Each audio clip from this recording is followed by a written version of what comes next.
Hola, hoy comenzamos con el curso de desarrollador de aplicaciones para Android. Es una nueva experiencia que hacemos aquí en EXES y espero que la aprovechemos. Para los alumnos que están aquí, para los alumnos que están fuera, fuera de Madrid, dentro de España, y fuera de Madrid, fuera de España y fuera de Europa, que tenemos muchos alumnos latinoamericanos. Bienvenidos, espero que disfrutéis. El profesor es Víctor García, es uno de nuestros profesores fundamentales aquí y espero que aprendáis. Gracias a todos. Bueno, pues como ha dicho José Antonio, empezamos con Android, vamos a trabajar esta parte. Como plataforma, NetBeans, y vamos a montar un plugin que nos permita conectar con el SDK que nos ofrece Google, ¿vale? Esa es la plataforma base. Así que lo primero que vamos a hacer es abrir nuestro navegador. Y desde aquí vamos a buscar el SDK, vamos a descargarlo, vamos a buscar el plugin de NetBeans.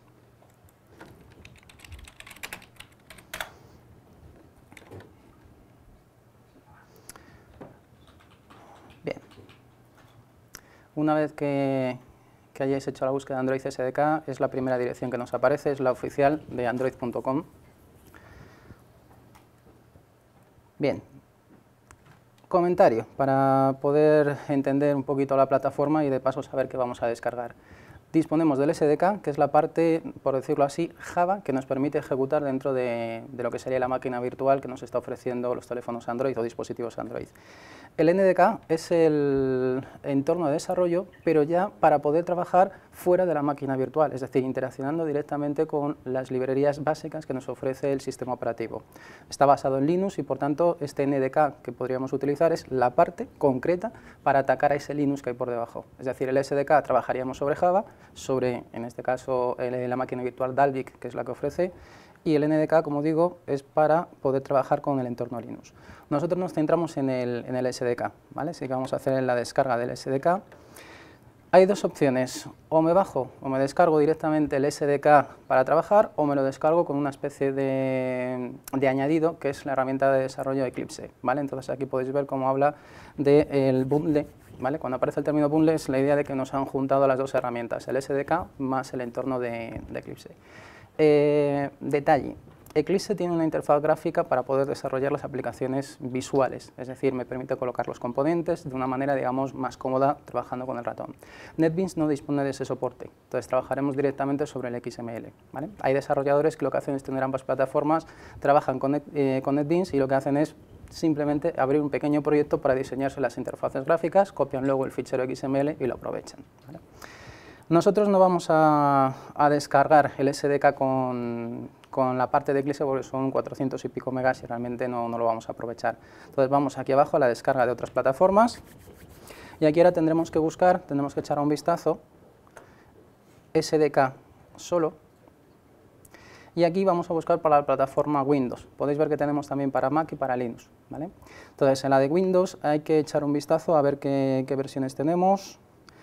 Bien, es la misma, la 721.1, lo único que hay que echar un vistazo y el zip o el exe. Normalmente recomiendan el exe, es más, aquí, sí, justo, aquí nos lo están diciendo, ¿vale? Por el tema de que hace la instalación, configura todo lo necesario para que esté disponible, así que va a ser la versión que podemos dar a descargar, ¿vale? Bueno, aceptaremos la licencia para poder proceder a la descarga, le damos, guardar el fichero. Y mientras que procede la descarga, nosotros mientras tanto vamos a descargarnos el plugin de NetBeans, ¿vale? Vamos a ver cómo hay que configurar el repositorio para poderlo emplear. Entonces, lo más sencillo, nos vamos a la página de NetBeans.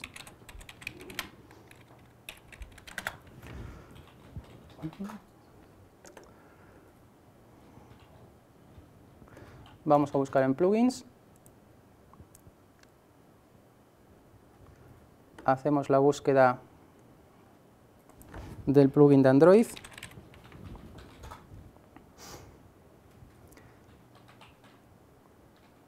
Y podemos ver que para la rama 7.2, que es la versión que estamos empleando, tenemos que ir a este enlace ND Android.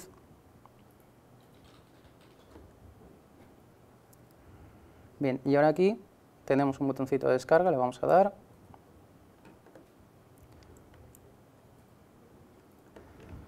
Lo guardamos.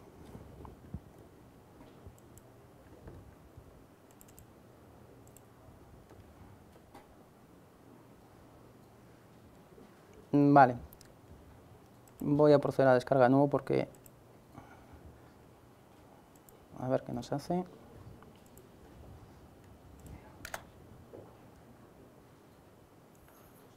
Curioso.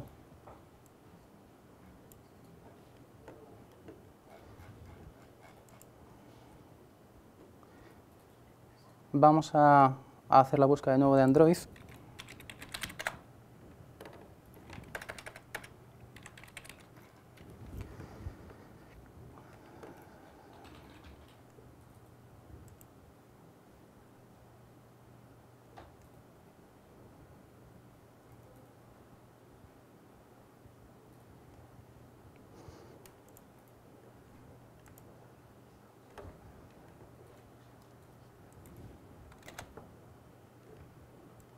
Bueno, en vista de que está dando problemas desde la descarga directa que tienen en la página oficial, vamos a ir a la página del proyecto. Podéis ver que aquí tenemos la página de website para poder enlazar.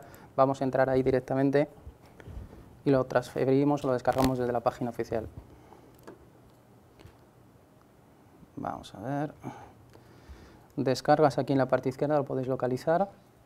Le damos.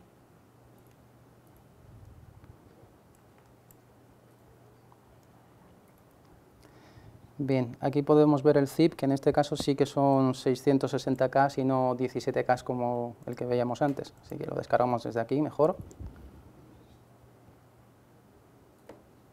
Vamos a guardarlo.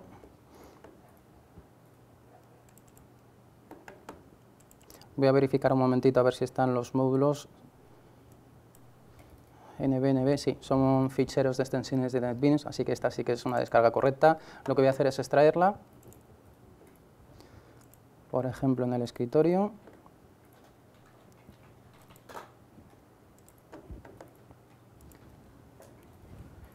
Bien, ahora que ya está la descarga, lo que vamos a hacer es instalar el plugin. Así que tendremos que ir al menú Tools, Plugins.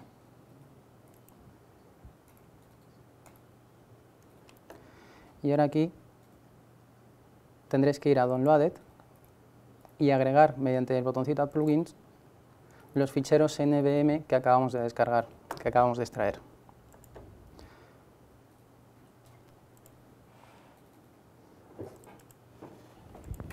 Podemos marcar todos del tirón, que va a ser más cómodo. Bien, una vez que está todo marcado, vamos a darle a instalar.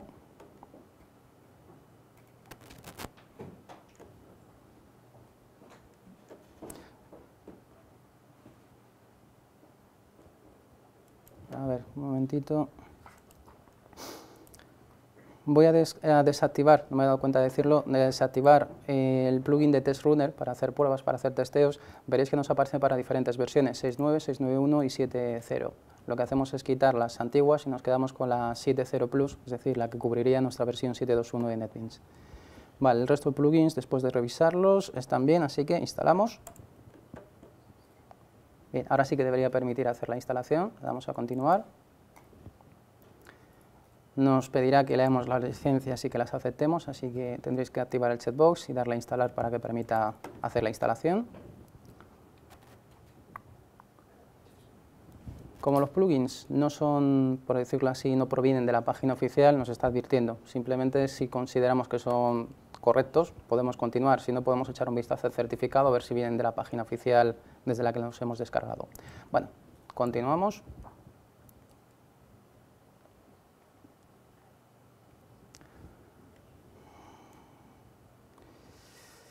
Vale, por lo que veo está dando algún problemilla con uno de los módulos, que es el de testeo, que en principio no nos va a afectar para lo que vamos a hacer por el momento, así que voy a deshabilitar el módulo, que continúe, finalizamos y de esta manera terminará la instalación de los módulos. Cerrar la pantalla y sería conveniente, aunque no lo haya dicho NetBeans, sería conveniente reiniciarlo. Vamos a cerrarlo, vamos a abrirlo.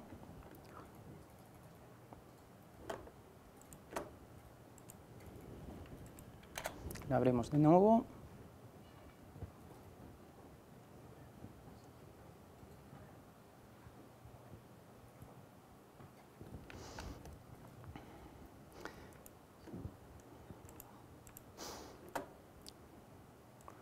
Bueno, está comprobando que ya ha terminado la instalación la descarga del instalador de del NetBeans,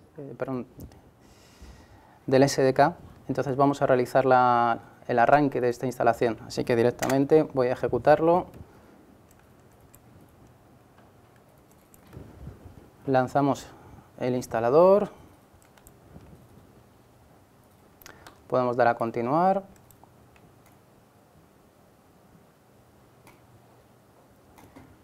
Bien, se supone que tendrá que hacer una búsqueda del JDK que tengamos instalado para poder trabajar, ¿vale? Tendría que detectarlo, si no lo detecta habría que hacer una instalación previa de un JDK, ¿vale? Tiene que existir en la máquina, no viene incluido dentro del instalador. Bien, en mi caso ha detectado la versión 1.7, así que es la correcta, la que teníamos instalada. Doy a continuar. Simplemente esta herramienta lo que va a hacer es configurar, va a crear unos enlaces en el menú de inicio para que sea factible, para que sea cómodo lanzarlo. Entonces le voy a decir que lo instale para todos en este equipo, para todos los usuarios. Le doy a continuar.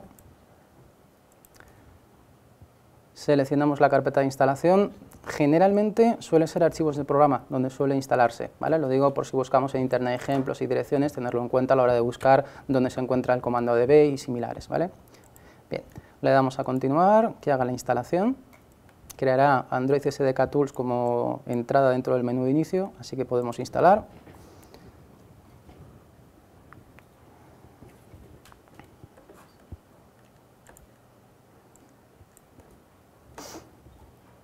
Bien. Una vez que ha hecho la instalación le damos a continuar y veréis que nos habla de iniciar el SDK Manager, dejarlo activado. Vamos a necesitar esa herramienta, aunque luego se pueda lanzar desde inicio, ¿vale? Desde el botón de inicio, vamos a arrancarla ya directamente. Doy a Finish.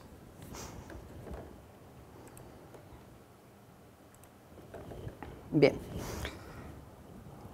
Esta herramienta que nos acaba de lanzar es el responsable de descargar todo lo necesario para poder trabajar con las distintas versiones de Android que tenemos en el mercado. Entonces podéis ver como aparte de la carpeta Tools, veréis que justo a continuación nos aparecen las diferentes versiones de Android, desde la 4.2.2, que es la que ahora mismo está, por decirlo así, oficialmente en estable, hasta la antigua 1.5, ¿vale? Son las que nos están mostrando. Hay que tener en cuenta que si voy a hacer un desarrollo para una versión concreta, eso significa que puedes utilizar ciertos componentes que no hay en versiones anteriores, ¿vale? Entonces, generalmente sería conveniente siempre probar la aplicación en diferentes versiones, testearla, asegurarnos, obviamente mirando la documentación, que existe el componente que vayamos a emplear. Bien, aparte, tenemos aquí ciertas cosas que nos catalogan como extras, pero que son imprescindibles para poder trabajar. Me explico.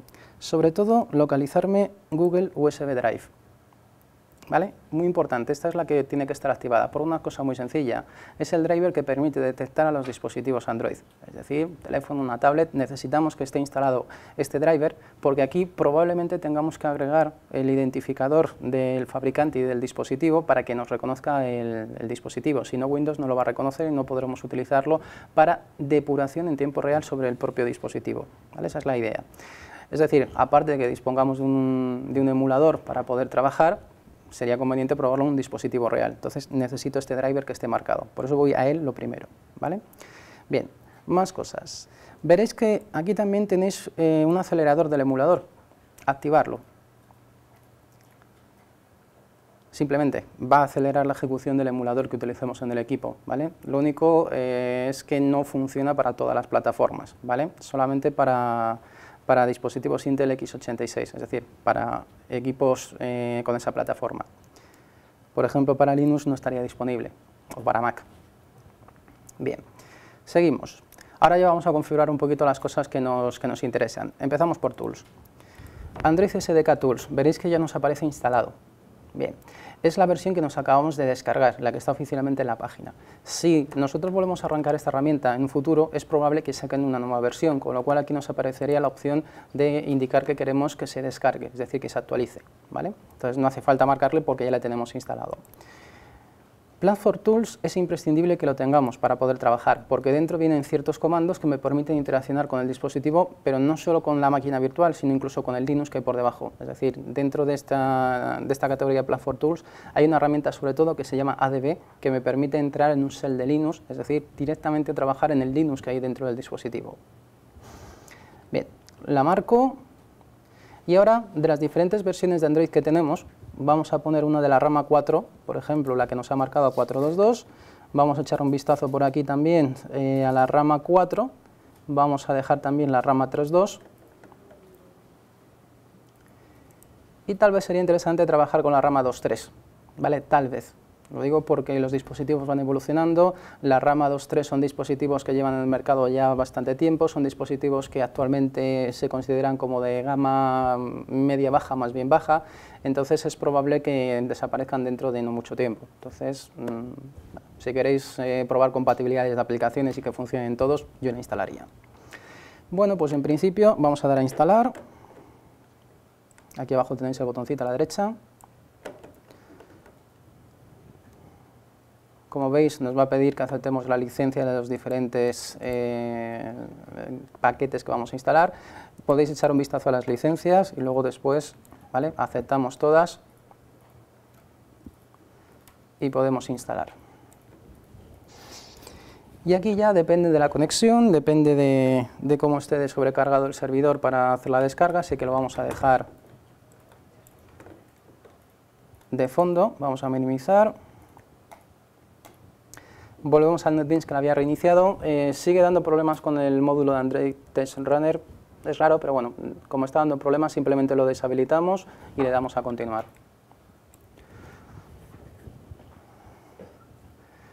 Recomendaría, si pasa este problema, hacer una descarga en 2-3 días, a ver si en la siguiente versión del plugin no da este problema. Reinstalar el plugin y de esa manera a ver si desaparece ese problema que está dando con esa parte en concreto.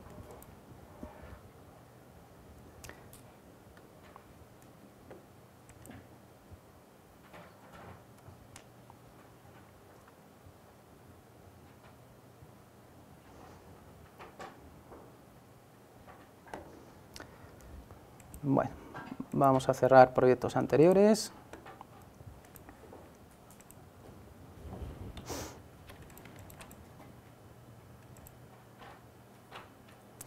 Y lo primero que vamos a hacer a continuación es verificar que realmente tenemos el plugin de Android instalado y funcionando. En vista del problema que ha dado, vamos a asegurarnos lo primero. Nos vamos al menú File, vamos a crear un nuevo proyecto. Realmente es para verificar que nos aparece la carpeta Android, ¿vale? Esa es un poco la idea.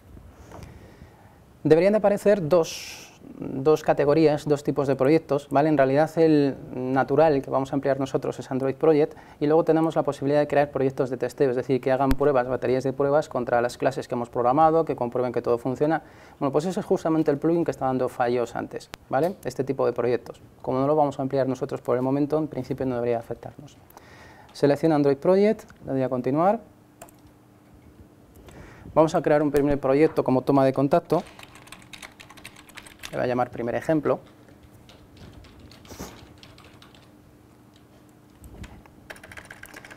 Vamos a elegir una carpeta donde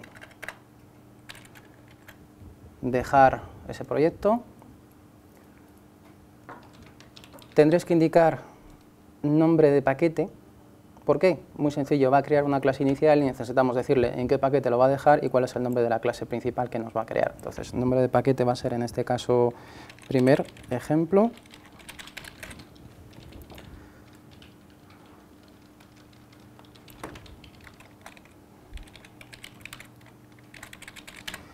Y voy a llamar a la actividad, en este caso, actividad inicial. ¿Vale? En este punto nos va a hacer falta que esté instalado correctamente, haya descargado correctamente, y aquí podemos echar un vistazo a ver qué tal lo llevamos, el SDK, ¿vale? Está haciendo la descarga de los elementos que le hemos pedido, ¿vale? En este caso vemos por dónde llega el porcentaje, hay que esperar a que termine, por una razón. Nosotros vamos a necesitar un emulador para probar el código, ¿vale? Y para ello necesito que esté descargado correctamente, entonces simplemente vamos a dejarlo de fondo y mientras tanto vamos a comentar algunas cosillas de cómo funciona Android por debajo, algunas cosillas de concepto para irnos haciendo una idea, ¿vale? Lo dejamos aquí de fondo y luego retomaremos desde aquí para poder crear un emulador, un simulador que nos permita ejecutar. Vamos a ver, Android. Hay que tener claro que sí, que efectivamente el lenguaje de programación que vamos a emplear es Java, ¿vale? Pero no es por decirlo de alguna manera, lo que generamos no es un fichero .class tradicional. Es decir, nosotros trabajando en Java sabemos que generamos a partir de los fuentes, generamos nuestros ficheros .class y esos son los que realmente luego podemos ejecutar, ¿vale? Son los ficheros que cargaría la máquina virtual. El tema es que como los dispositivos Android pueden o necesitan ser ejecutados en diferentes plataformas de hardware, todo se tiene que optimizar al máximo. ¿Vale? No sabemos cuánta memoria ni qué características de microprocesador va a tener cada dispositivo, entonces tienen que optimizar.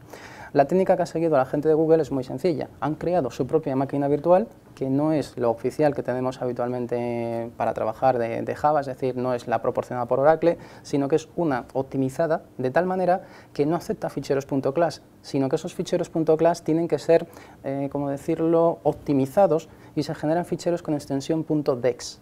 DEX, ¿vale? Entonces esos ficheros .dex están optimizados y para eso necesito un compilador especial, de ahí que hayamos tenido que instalar el SDK. Sin ese compilador es imposible que nuestros ficheros .class tradicionales funcionasen en un dispositivo Android correctamente. Entonces, la idea, como digo, es que vamos a necesitar el SDK para que nos haga esa compilación y además de crear esos ficheros .dex, lo que va a hacer es empaquetarlos dentro de un fichero APK, que es el concepto, la idea que todos tenemos en la cabeza de aplicación, ¿vale?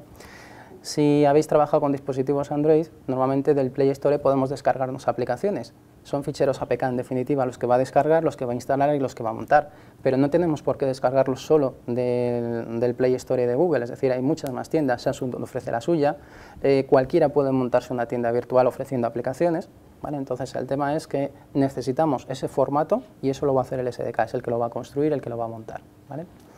Bien, más cosas. Esa máquina virtual llamada Dalvik, ¿vale? O por usar un poco el nombre que nos dice Google, es una máquina virtual bastante diferente a la máquina virtual tradicional que tenemos en Java, es decir, nos ofrece cosas muy parecidas, pero no soy libre para hacer todo lo que yo quiera, está más limitada, nos centran justo en lo que necesitamos para poder trabajar. De esa manera garantizan que todas las aplicaciones van a hacer lo que se espera de ellas, no van a hacer nada especial, nada fuera de lugar. Por ejemplo, para entendernos, la máquina virtual de Java nos permite utilizar Java WT o Java Swing para poder hacer interfaces gráficas, ¿vale? Cualquier máquina virtual de Java nos admite bien. El tema es que Dalvik no tiene ese soporte, lo han eliminado. Así yo no puedo crear una ventana cualquiera, tengo que crearla como ellos me dicen, es decir, partiendo de una actividad. Es decir, tengo que extender de la clase Activity y a partir de ahí yo ya puedo crear cualquier apariencia visual. Es decir, nos van a centrar, nos van a enfocar directamente a cómo hay que trabajar con la máquina virtual. Esa es la idea, ¿vale? Está más optimizado, evitamos que hagamos cosas extrañas y es un poco la razón de por qué se va a hacer de esa manera. ¿Correcto? Bien, más cosillas. El Linux que hay por debajo, ¿vale? Para entendernos, tampoco es un Linux al estilo tradicional, es decir, es un Linux aligerado. Han quitado un montón de elementos, lo han dejado bastante ligerito para que pese lo menos posible. Es decir, en algunas distribuciones de ROMs que se pueden instalar en dispositivos Android ocupan menos de 100 megas. ¿Vale? Cuando una distribución normal de Linux recién instalada puede ocupar entre 2, 3, incluso hasta 4 gigas, depende de la cantidad de aplicaciones instaladas. Es decir, obviamente es un Linux, pero no voy a tener todas las funcionalidades que nos está ofreciendo, ¿vale? Ahora, la pregunta es, ¿realmente necesito acceder al Linux? ¿Vale? Dicho de otra manera, no necesariamente. Es decir, para hacer mi aplicación de Android no necesito trabajar con Linux. Si lo tengo que hacer es porque quiero bajar al nivel de Linux y quiero pedirle al dispositivo que haga cosas que desde la máquina virtual no me permiten hacer, ¿vale? Normalmente no es habitual, pero hay veces que puedo necesitarlo. Por ejemplo, imaginad que necesito acceder a través del cable USB a un dispositivo externo. Android inicialmente no me lo permite, pero si yo fuese capaz de acceder a ese Linux que hay por debajo, sí que podría tener un módulo que me permitiese charlar con ese dispositivo externo, ¿vale? Entonces, ahí sí que necesitaría recurrir a conocimientos de Linux y necesitaría recurrir al NDK, es decir, no el SDK que acabamos de instalar, sino el NDK, ¿vale? La N viene de nativo, es decir, el entorno de desarrollo para trabajar con código nativo. Básicamente, para que os hagáis una idea, el NDK lo que me ofrece son ficheros de encabezado .h, es decir, para trabajar con C o C++, de tal manera que yo puedo hacer mi aplicación, puedo tranquilamente montarme mi aplicación trabajando desde C y C++. Entonces, la idea sería que mi aplicación escrita para Android, ¿vale?, va a hacer llamadas a bajo nivel y esas llamadas a bajo nivel las va a hacer a través de esos encabezados, a través de esas librerías que nos está ofreciendo la NDK. ¿vale? Entonces, salvo que tengamos que hacer ese tipo de trabajo, normalmente el NDK ni siquiera lo necesitaríamos tener instalado, ¿vale? Bueno, vamos a echar un vistazo a ver qué tal va la descarga. Vale, no vamos mal. Más cosillas en lo que termina la descarga. A ver, conceptos a tener en cuenta al principio. He comentado antes que la interfaz gráfica sería el concepto de una actividad, pero no es del todo correcto, ¿vale? La actividad sería la pantalla que aparecería en nuestro dispositivo, pero esa pantalla puede mostrar múltiples dispositivos, múltiples componentes visuales.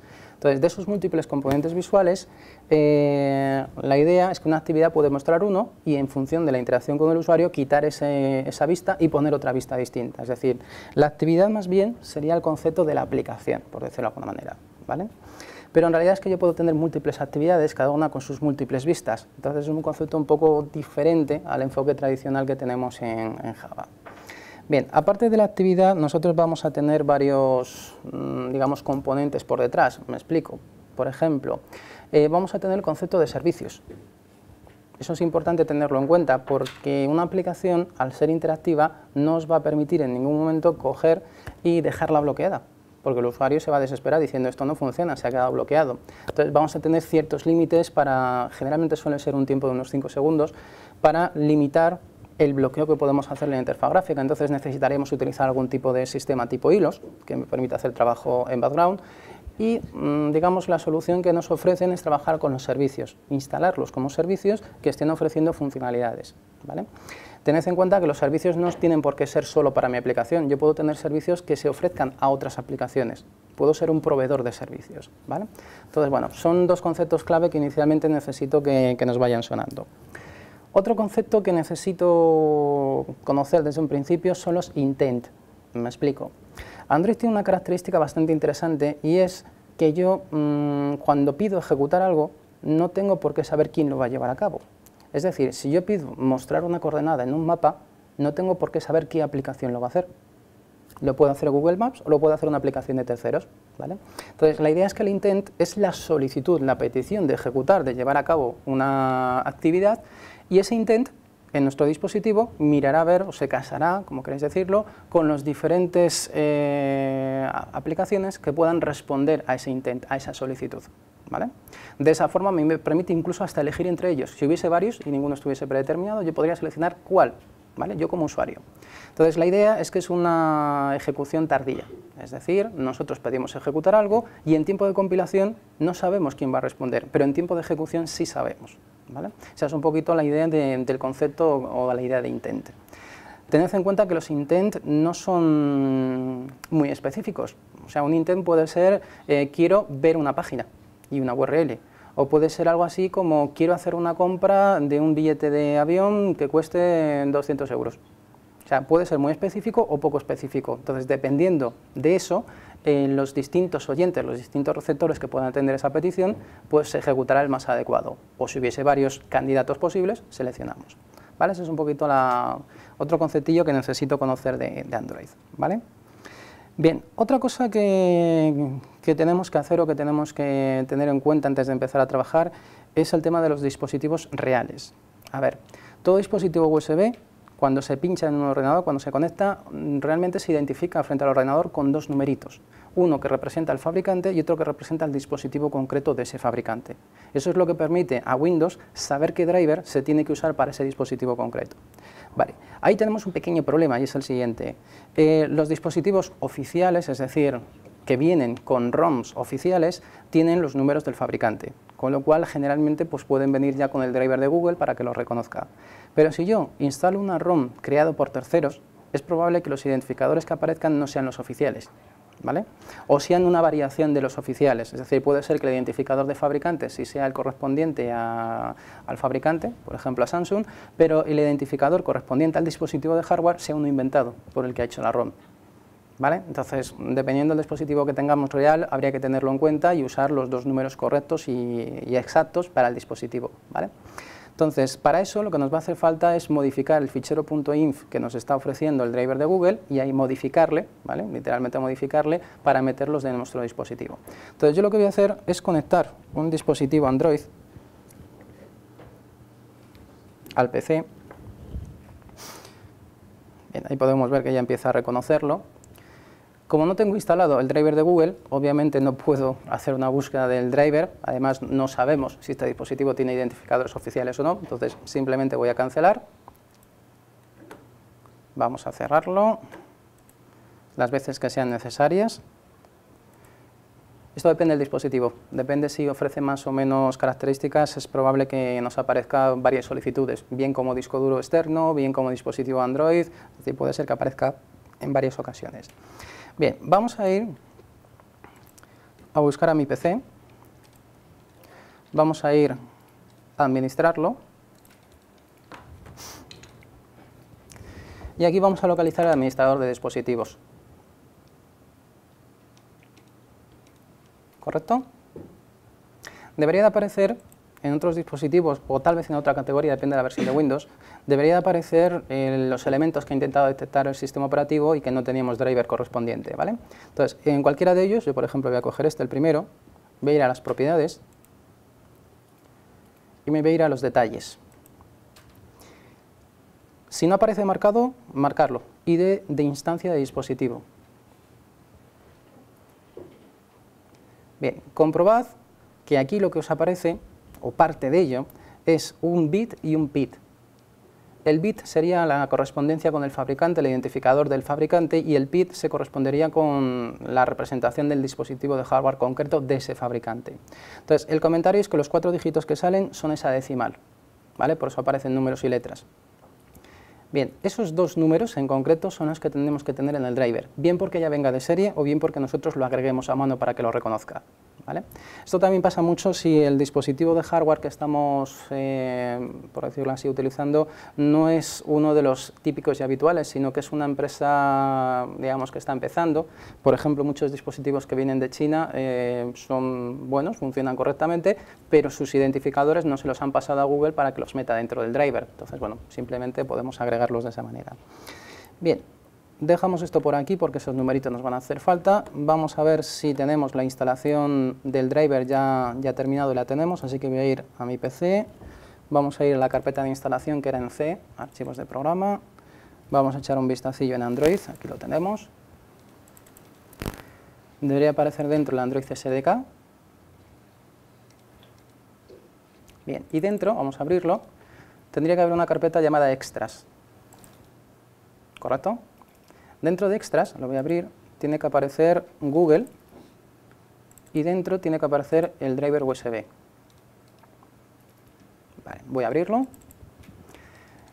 Bien, ahora, la idea es editar este fichero .inf, que es donde en Windows se describe cuál es el driver correspondiente a cada identificador. Esa es la idea, ¿vale? Entonces lo vamos a abrir con el bloc de notas.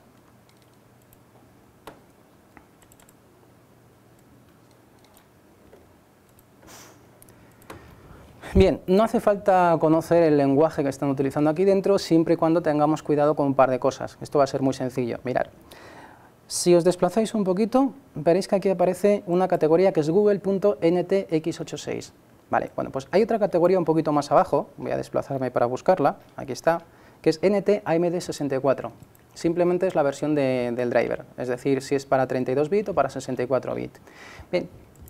Si nosotros instalamos o declaramos nuestro dispositivo en ambos sitios, no nos va a afectar si la arquitectura es 32 o 64, ¿vale? Así seguro que funcionará siempre.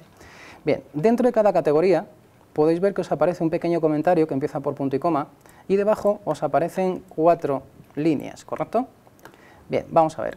Eso es por cada dispositivo. Si os dais cuenta, Google Nexus One, Nexus S, Nexus 7, Nexus Q, es decir, son los que oficialmente Google nos está ofreciendo, ¿vale? Como podéis daros cuenta, no aparecen todos. Solamente están los que ellos, sus teléfonos, por decirlo de alguna manera, los que Google está ofreciendo por sí mismo. Bien, nosotros lo que vamos a hacer es lo mismo que hacen ellos, ¿vale? Entonces, por ejemplo, vamos a copiar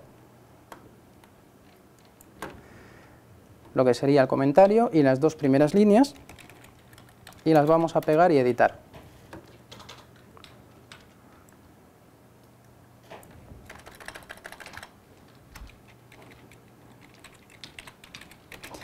Esto es un comentario, así que simplemente el poner el pequeño texto identificativo para vosotros. Si tenéis que trabajar con diferentes dispositivos, siempre conviene el comentarlos para que no haya problemas, ¿vale?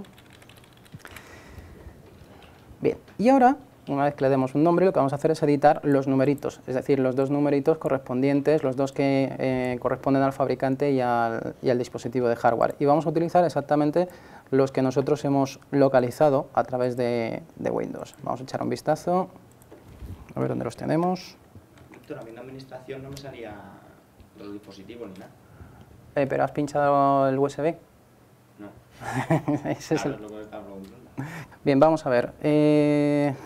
Vamos a ver las propiedades, que no sé si las he cerrado sin querer. Aquí las tengo. Y lo que me voy a limitar es a copiar estos dos números, 04E8 y 6860. Son los dos valores concretos para este dispositivo que yo he conectado, que es una tablet.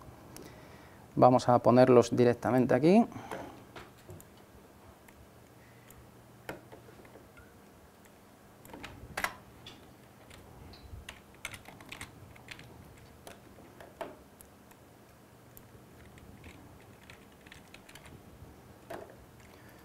Los duplicamos en la línea de abajo.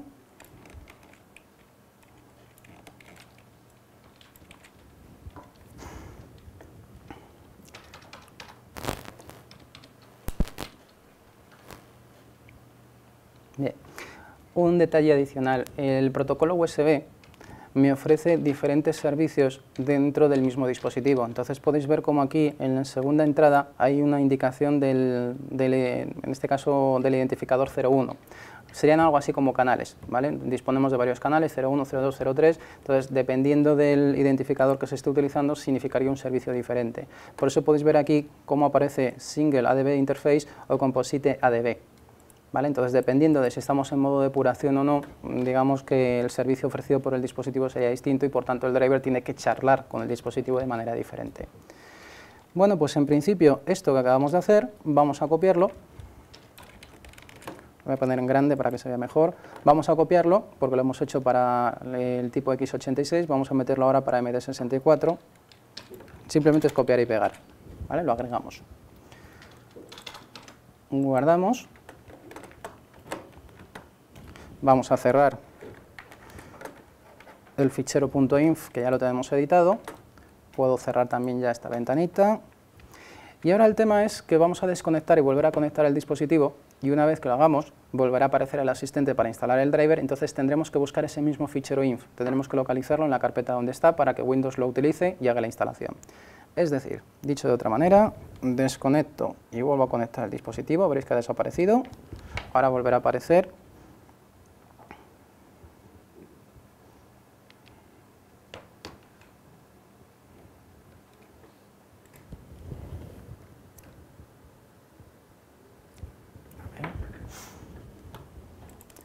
Le voy a forzar, parece que le cuesta un poquito, así que le voy a forzar directamente para que haga la búsqueda del dispositivo. Ahí está.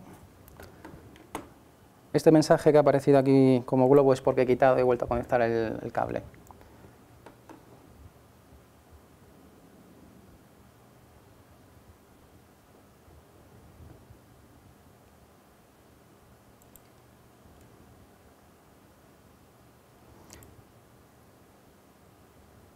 Bueno, por lo que veo no me salta el pop-up de aviso de que queremos instalar el dispositivo, así que directamente, como sí que tiene que aparecer en la lista de dispositivos, lo que voy a hacer es botón derecho, actualizar controlador y yo mismo le digo cuál es el que tiene que utilizar. Vale, este es el asistente que en principio Windows tendría que haber lanzado automáticamente, pero ahora no lo lanzaba. Bien, le voy a decir que no se conecte a Windows Update porque el driver se lo voy a proporcionar yo, así que le diré que no y siguiente. Bien, le voy a decir que lo busque de una lista, una ubicación específica, porque le voy a dar yo la carpeta concreta donde está, le digo que siguiente. Le voy a decir que busque el controlador, desactivo, quito el checkbox para disquete CD-ROM porque si no intentaría buscarlo ahí, y buscamos nosotros a mano, le damos a la ruta a mano, así que voy a examinar. Vamos a ver, en C, buscamos aquí Android, archivos de programa, Android SDK, buscamos extras, buscamos aquí Google y dentro tiene que aparecer la carpeta de USB driver, que es donde teníamos el fichero .inf, ¿vale? Seleccionar la carpeta, no nos permite elegir el fichero inf, simplemente la carpeta, ¿vale? La marcamos, aceptamos y ahora le voy a dar a siguiente, con lo cual en principio Ahora ya debería de detectarlo. Curioso. Sí, sí, debería de hacerlo a la primera. La sensación que me da es que aquí ya se ha instalado previamente el driver y además con esa misma versión. Anteriormente se había hacer alguna prueba y debería aparecer. Por hacer la prueba,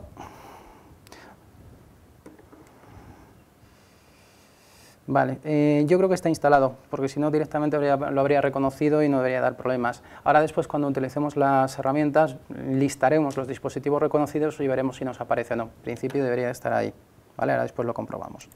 Lo voy a cerrar por el momento. Echamos un vistazo al SDK Manager, ya que lo tenemos aquí, vamos a ver que ya he terminado de hacer la instalación de todo, así que puedo cerrar ya la ventana. Y a partir de ahora ya podemos utilizar el Android versión 4.2.2, la 4.0 y la 3.2 para hacer pruebas de las aplicaciones en nuestro entorno de desarrollo. Así que directamente voy a cerrar el SDK Manager, ya he hecho su trabajo. Vale, pues ahora nos alcanzas, ahora en cuanto termine la descarga nos alcanzas. Volvemos a NetBeans. Y aquí tenemos ya configurado el proyecto que habíamos llamado primer ejemplo, habíamos creado una actividad inicial o lo habíamos declarado, pero si os fijáis aparecía con un simbolito rojo que fue cuando lo dejamos ahí aparcado y es porque aquí tenemos que mostrarle o tenemos que indicarle, mejor dicho, cuáles son los emuladores o simuladores que vamos a emplear. Entonces, con el botoncito que tenéis a la derecha, Manage Android SDK, le damos.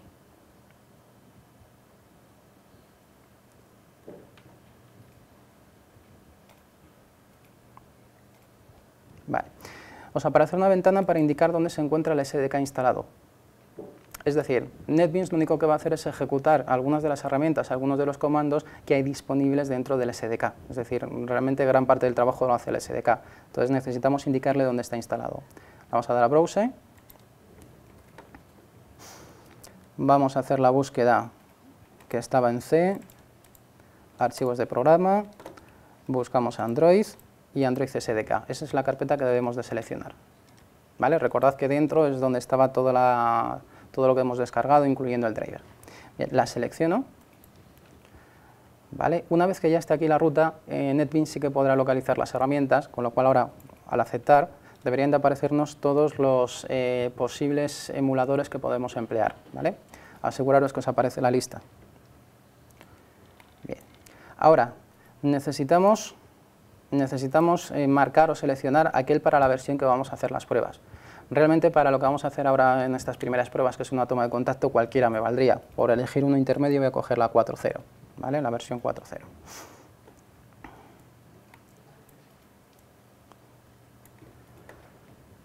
Bien.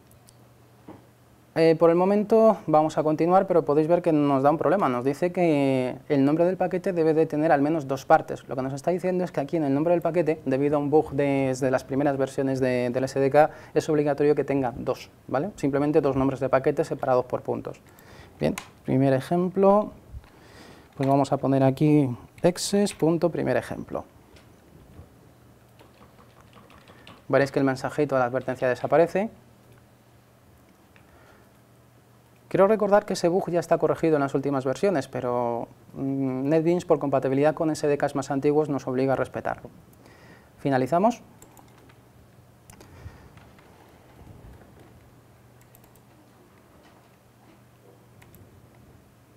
Bueno. Nos cargará el proyecto.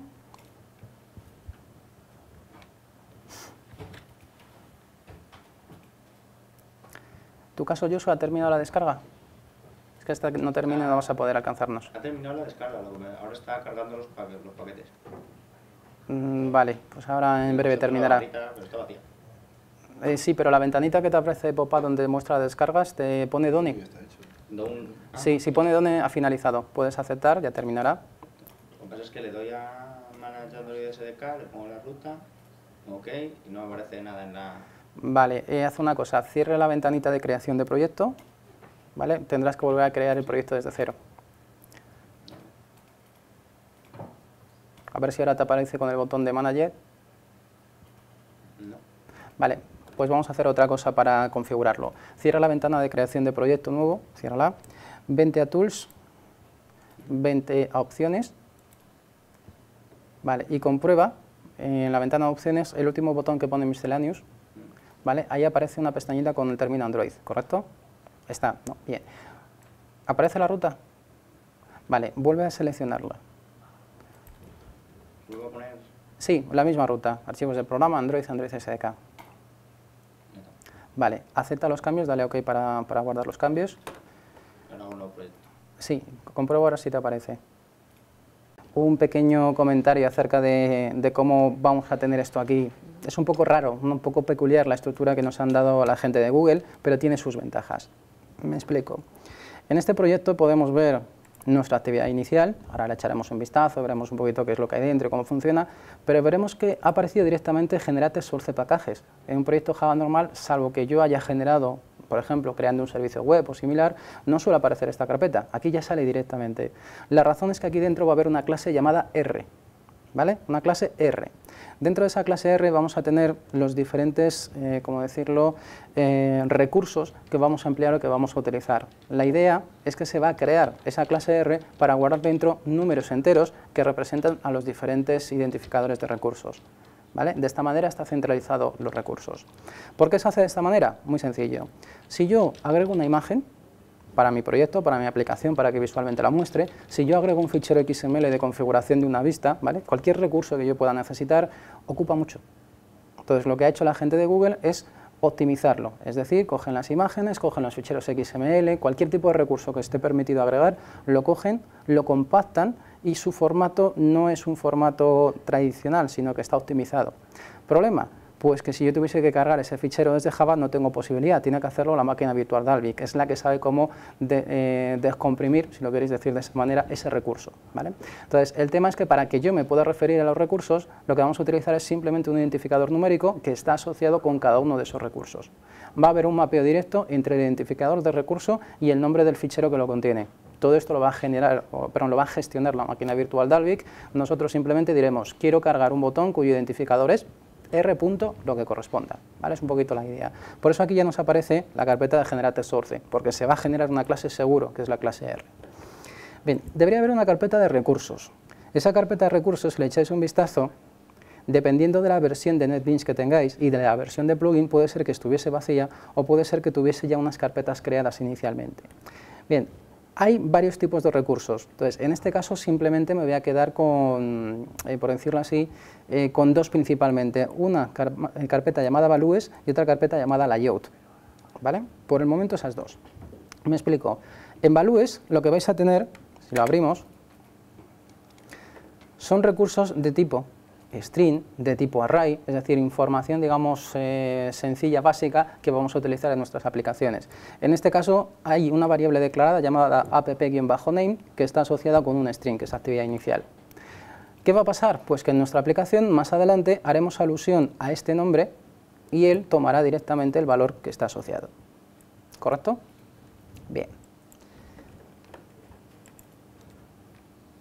Esto sigue igual, ¿eh? Vale, ahora le echo un vistazo.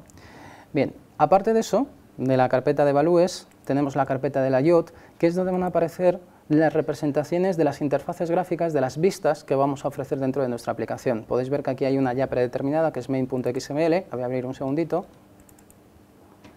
y podéis ver, así a bote pronto y sin conocer demasiado, que está utilizando un colocador lineal y dentro de este colocador lineal ha colocado un componente de tipo texto, es decir, una vista que muestra texto.